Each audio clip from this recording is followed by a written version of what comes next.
ఈ రాష్ట్ర ప్రభుత్వానికి రేవంత్ రెడ్డి గారికి ఒక చెంపపెట్టు లాంటిది.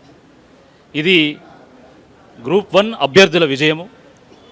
ఇది ఉద్యోగాల కోసం అశోకనగర్లో హాస్టళ్లలో ఏండ్ల కొద్దీ మగ్గుతున్నటువంటి విద్యార్థుల విజయము, యువకుల విజయము, వాళ్ళకు అండగా నిలిచినటువంటి బీఆర్ఎస్ పార్టీ విజయము.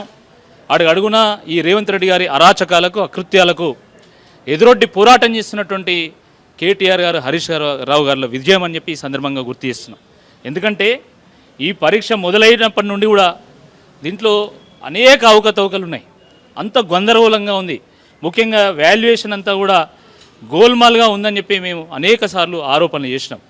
ఆరోపణలు చేస్తే మాకు నోటీసులు ఇచ్చుడు, మా మీద కేసులు పెట్టుడు తప్ప నిజంగా అందులో ఏముందనేది ఇప్పటివరకు వాళ్ళు కనీసము ఎంక్వైరీ చేసినటువంటి దాఖలాలు కూడా లేవు.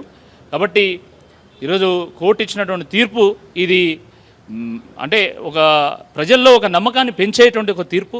అంతిమంగా ధర్మమే నిలబడుతుంది, అంతిమంగా సత్యమే జయిస్తుంది అని చెప్పడానికి ఇది ఒక నిదర్శనంగా ఉంటుందని చెప్పి నేను భావిస్తాను.